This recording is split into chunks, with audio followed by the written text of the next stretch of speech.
뭐 하고 있었냐고요? 그냥 녹화된 영상 구경 중이었습니다. 제가 이번에 협찬을 하나 받은 게 있어서 소개 좀 드리려고 왔습니다. 제 스타일대로 아주 빠르게 호다닥 어떤 상품인지 빠르게 소개 한번 해드려 볼게요. 유튜브나 이런 영상 같은 거 관심 있으신 분들은 한 번쯤 들어보셨을 만한 브랜드 에버미디어 회사의 ER330이라는 상품입니다. 영상 녹화기예요. 어찌 보면 캡처보드랑 비슷하면서도 다른 기기인데요. 그냥 아주 간단하게 설명을 드리겠습니다. 그냥 연결한 화면에 나오는 걸 그대로 녹화해주는 기기예요. 예를 들어 내 모니터랑 연결했다면 모니터에 비춰지는 걸 그대로 녹화해주는, 태블릿에 연결했다면 태블릿에 비춰주는 화면을 그대로 녹화해주는 그런 거라고 보시면 됩니다. 제 또래 분들이라면 예전에 드라마나 연속곡 비디오 테이프로 녹화하셨던 거 기억나죠? 약간 그런 느낌이라고 하시면 이해하기 쉬울까 싶습니다. 뒷면에 보시면 이렇게 성능이 표기되어 있고요. PC 없이 녹화가 가능합니다. 저 같은 경우에는 플스나 닌텐도 녹화하는데 사용하기 위해서 협찬을 받았고요. 그 외에 다양하게 녹화하는데 쓸 수 있는 기계라고 보시면 되겠습니다. 자, 열어보시면 구성품입니다. 이게 본체고요. 크기는 손바닥만한 크기입니다. 손바닥이 완전 도라에몽이네.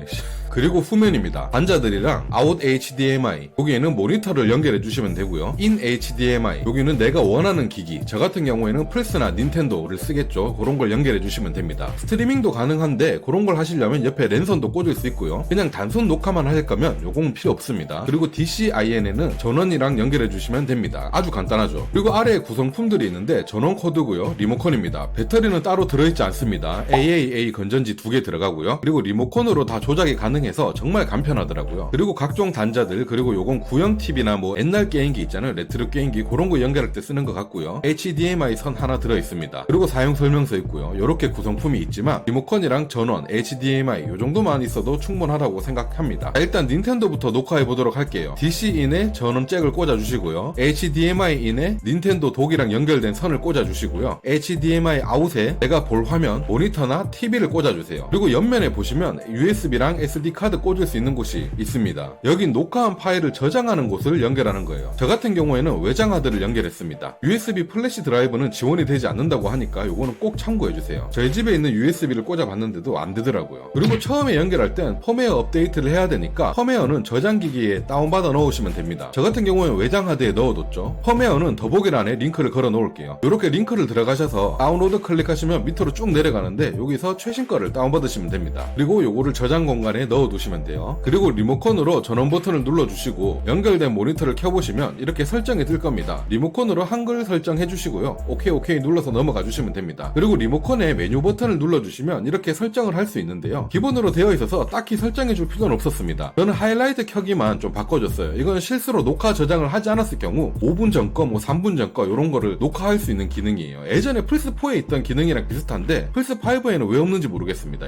이거 외에는 딱히 설정할 건 없었습니다. 그럼 이제 녹화를 한번 해봐야 되겠죠? 녹화 버튼을 눌러주세요. 그럼 녹화 중 표시가 이렇게 뜨면서 기기에는 빨간색 불이 깜빡일 겁니다. 간만에 젤다를 한번 켜봤어요. 근데 이거 진짜 10개월 만에 켜보는 거라서 조작을 다 까먹어가지고 진짜 어렵더라고요. 젤다가 이렇게나 어려운 게임이었나? 근데 그때 할 때도 좀 어렵긴 했어요. 동화 같은 게임이긴 한데 게임 난이도는 왜 이렇게 어렵나? 이렇게 생각을 좀 하긴 했었죠. 여튼 이런 식으로 그냥 플레이 해주시면 됩니다. 이제 녹화된 영상을 한번 볼까요? 깔끔하죠? 끊김없이 아주 부드러운 녹화 장면을 볼 수 있습니다. 사실 개인적인 생각으로는 플스보다 닌텐도에 더 필요한 기계라고 생각합니다. 플스는 솔직히 자체적으로도 녹화 기능이 있잖아요. 그래서 이 기기가 없더라도 어떻게든 녹화 자체는 할 수 있어요. 하지만 닌텐도는 자체적으로 녹화할 수 있는 기능이 있긴 있는데 제가 알기로 몇 초밖에 안 되는 걸로 알고 있거든요. 그렇기 때문에 녹화를 해야 되시는 분들은 이런 캡처보드나 아니면 영상 녹화기 이런 것들이 꼭 하나는 필요하다고 생각합니다. 자, 이제 플스로 한번 넘어가 보겠습니다. 일단 플스에서는 우선 설정해줘야 될 게 있는데요. 위에 톱니바퀴 설정에 가셔서 시스템, HDMI 가셔서 HDCP 활성화를 꺼주셔야 합니다. 캡처보드 같은 걸 써보신 분들은 아시겠지만 이게 켜져 있으면 연결 시 화면이 안 나와요. 그래서 요걸 꼭 끄게 해주시고 연결해주시면 됩니다. 자, 이제 닌텐도 선을 뽑고 그냥 플스 선으로 바꿔주시기만 하면 됩니다. 그리고 마찬가지로 녹화 버튼을 눌러주시고 스텔라 블레이드를 즐겨줍시다. 언제나 봐도 어여쁜 이브짱이 기다리고 있군요. 이렇게 쭉 녹화를 한 뒤에 녹화된 걸로 한번 보여드릴게요. 짜란!